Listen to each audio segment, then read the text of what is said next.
Yo, what's up everyone? It is the Beast. Welcome back to the channel, The Beast On. If you see this face, if you hear this voice, please do me a favor and subscribe to the channel and share it with everyone. Couple things first, couple of bookkeeping items, as we say. One, props and thanks to over 1,000 plus of you. I haven't checked the numbers today, who took the time to watch my video on the Lebertard show and the Chris Cody situation. That was awesome. And also, I've started a blog, and I'll put the link in the description because I will certainly have a long form blog about this topic, this video, which I'm about to cover. So it was a year ago today where I was let go by Entercom, and it's been an interesting year. It doesn't feel like a year; it feels like it was yesterday, and I think that's kind of been the good part of the pandemic, is that for a while we were all home doing nothing, so it didn't really feel like I was unemployed while everyone else was going to work, because everyone was home doing, working remotely or not out and about. So in a way, that kind of helped the situation. Again, as I said, I'm going to write an extensive blog about that day, about that situation, adding some details, adding some insight about that whole situation. But I can tell you this has been up there with one of the hardest years of my life. By the way, I apologize for continuing to say It's a glitch. Like, just people, if you notice, everyone has kind of a vocal tick. The most recent one I can think of is Joe Biden starts every sentence with folks. I say a lot, and I apologize for that. But yeah, I said it again. So I used to say like a lot. Now I say So here's what I can tell you. Said it again. At at the time that I was let go, I seemingly was in a dream job. I was co-host with Tobin and Leroy on what I thought was a morning show that could make the big break and go national or take it to a bigger platform. I thought between the three of us and Robbie and just the hijinks and shenanigans that we were meant for something bigger than just one station where we were. I still think that. Said it again. So on that level, when you work in the radio industry for 20 plus years, that's where you want to get to. You want to get to morning show. You want to get to the prospects of being huge. And we were that.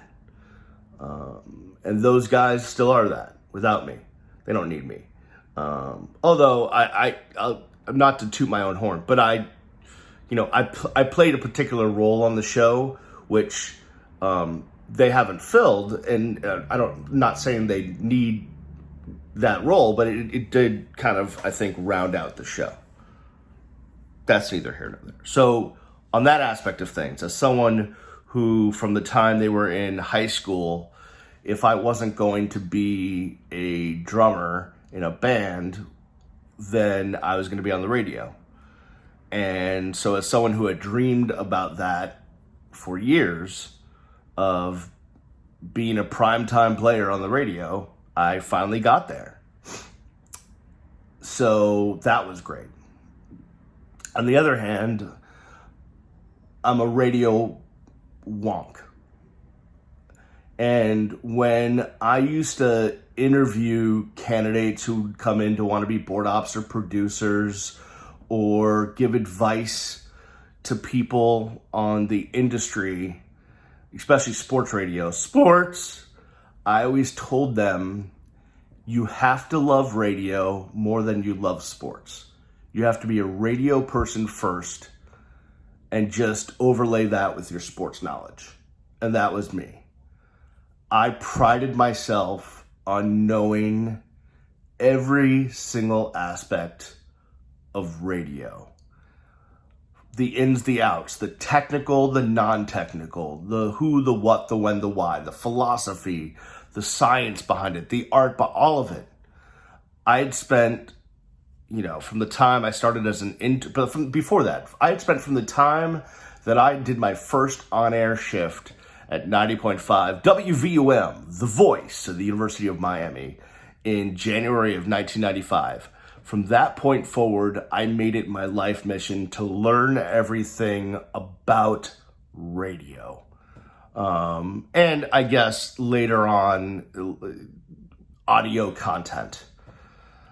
Why you do certain things, when you do certain things, how you do certain things, all of that. So because of that, I always knew that I wanted to go into programming, as in be a boss. And I worked my way up at the ticket. At first, I was just the guy that went above and beyond to help the boss. And then I was promoted to programming coordinator, which was kind of like a APD without the raise or the title, but still moving my way up. And then finally I was promoted to assistant program director. And I felt like I was on my way. That if things broke my way, eventually I would be a program director and have the ability to have that kind of impact on the way a station sounded, on how shows got done, on how things got done. And that's what I really wanted. What I still want. In a different way. So from a career perspective, even though, I don't have to tell you, radio, back when I started in radio, morning show hosts, it used to be, I remember Steve Goldstein sat me down to give me career advice. This was early on, maybe 2000, 2001, 2002. This was heyday of Hank and Neil and Mandich and Joe Rose, and everyone's making money and the stations are billing millions of dollars and blah, blah, blah. And Goldie said, when you get your time to negotiate for a big contract, if you're on in prime time, if you're on from 6 a.m. to 6 p.m., the going rate is you make $80,000 per hour per year. So if you were doing a 4-hour show, that would be $320,000. And that's what those guys were making and beyond. I don't want to give away salaries, but I can tell you right now that everyone I just mentioned, I don't know about Goldie, but everyone else I just mentioned was making upwards plus $650 plus per year.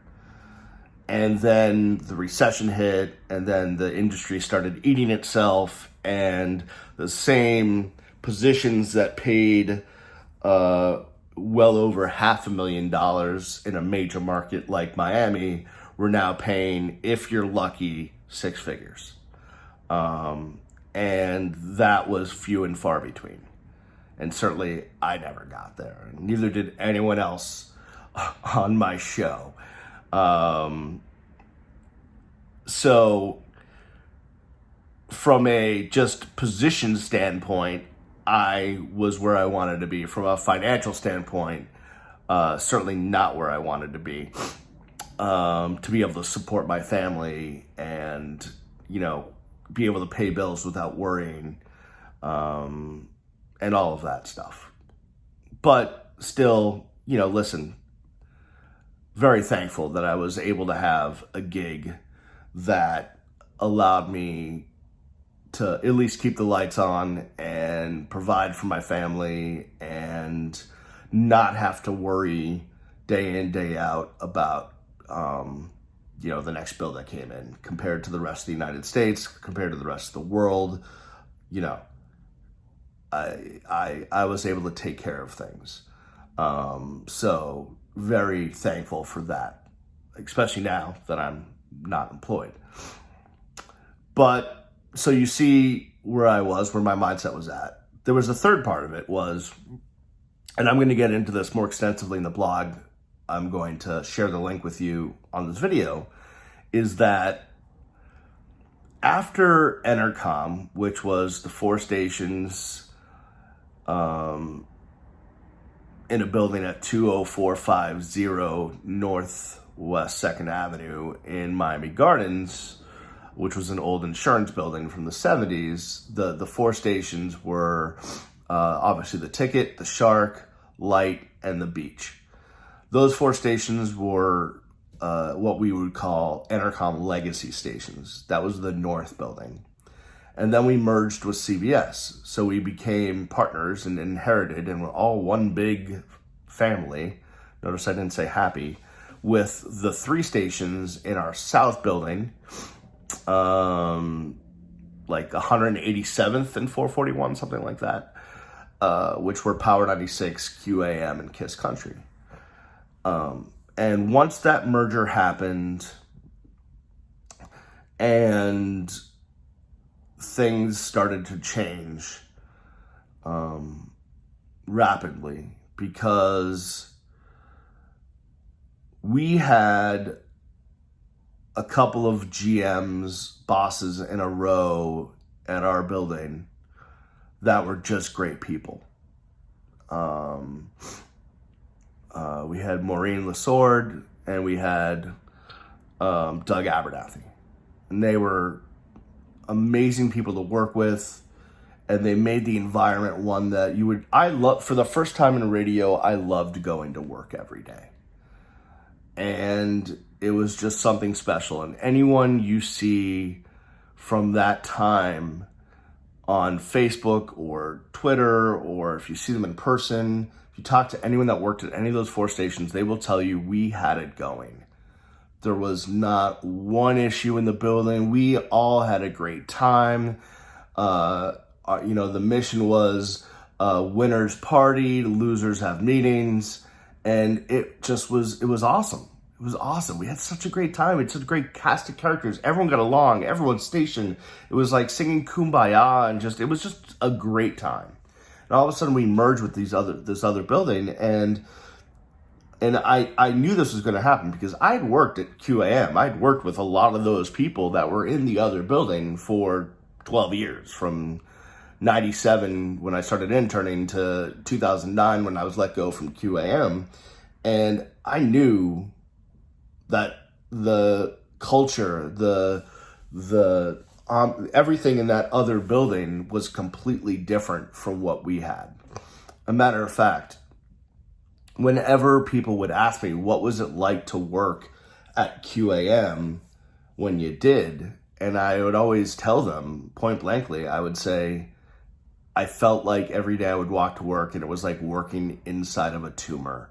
Just radical cells attacking you all over the place. There was backstabbing and cheating and just illegal shit happening, cooking books, and just all sorts of crap going on. And it was like hell. And it really showed itself in a lot of just personal crap that ended up taking place in my first time at QAM, up through me being let go by someone that had their own personal situation going on. But that's for a different time. So when we merged, it just was, the CBS people, I don't think they didn't give a shit about us. And we knew what we had, and all of a sudden we saw that deteriorating. But at least we were in separate buildings. And then we all moved into one building, and it was a shit show. An absolute shit show. And the culture and everything that we had was just out the window. And I think we had a boss who, unfortunately, I believe, wasn't up to the task. And a new boss that wasn't up to the task, a lovely person, just, really nice woman, great person, but just I don't think was up to the task, nor wanted to believe a lot of the stuff that was going on. And before we even moved in to the same building, she would bounce back and forth. We were in two separate buildings, but still one company, and she would bounce back and forth. And I remember early on sitting down with her, and telling her point blank, listen, I'm having these issues with these people in the other building. I have there's a problem that needs to be fixed, and was basically shoot off. Like, that couldn't be possible. That person's amazing. And that wasn't the case. Like, that person, not amazing. And I'll get into more of this in the blog. But that's just one example of kind of, whereas in the past, previous GMs, previous bosses would have taken that situation seriously and done something about it, had some sort of, meeting or what have you to iron out differences, but this boss didn't. And it just became every day, my boss and I and others, we were just found ourselves just huddled together, just trying to figure it out. Like, what is going on here? Like, what the hell is going on? Like, what are these people doing? And they were oblivious. They just were oblivious. They just had no idea about how basically they were breaking up a family. That those of us from the 4 stations and Entercom Legacy were a family. And when we got together with the CBS people, they had their own thing going on. It certainly wasn't what we had going on. And they basically broke up our family. Homebreakers.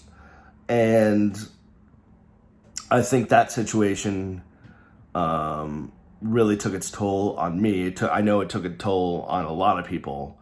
But it went from going to work being happy literally every day you walk through the door and having a smile on your face to just really not having fun. Just ways of doing things that were stupid. Just all sorts of crap. And corporate didn't care, and local administration didn't care. Just no one cared. It just was like, whatever, like, deal with it. So what if it sucks? So what if, like, these people over here who had it, who lived it, imagine going from like Disney World to hell. Like, most magical place on earth to hell. That's what it was like. And no one seemed to care or understand or get it. But people started leaving, and then the firing started coming, and I was in the first wave. So on the day that I got let go, here's exactly how it happened. I finished my show with Tobin and Leroy at 10 o'clock. We were supposed to actually have a show meeting, and I went to go find my boss to find out where we were going to meet. And instead, literally, like right then, he's like, come with me. And the boss walks out of her office, and we walk into the HR office. And in 15 seconds, I'm told, we're having financial problems. Unfortunately, we have to let you go. Thanks for your service. And the bosses walked out, and that was it. I was given no ability to ask any questions or say thank you for your time or anything. It was just, I'm going to walk out now and let the HR guy deal with you. And that was it. I was shaking. I was in tears. I couldn't really say anything. I was given like about 2 minutes to go to my desk and maybe grab a couple things, and then literally escorted out of the building, and just sat in my car like, what the heck? And I remember I just was like, I need to get ahead of this. Called my parents, called my wife at school, literally like told the principal it was an emergency. I needed to talk to my wife in her classroom. And I said, Allison, you need to sit down real quick. And I said, I was just let go. I said, go teach, but I just need to let you know I was let go, blah, blah, blah. And then I wrote a quick statement and tweeted it out, and that was it. And I went on my way. And the dogs are barking because they feel my pain. But little did I know that I wasn't the only one to be let go that day. Later on, or actually maybe a few minutes after me, Todd from the KISS morning show was let go.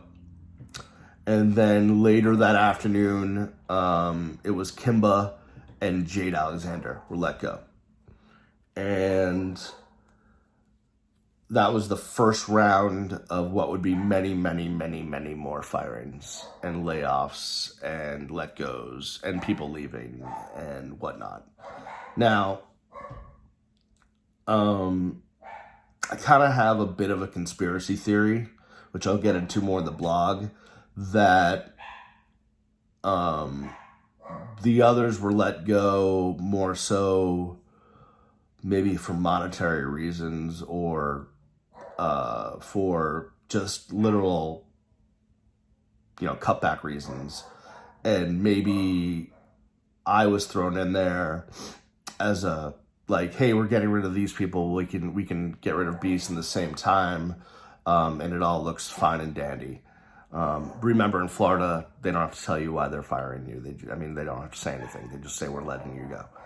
But I have a theory that that they wanted to see me out of the building because they knew that I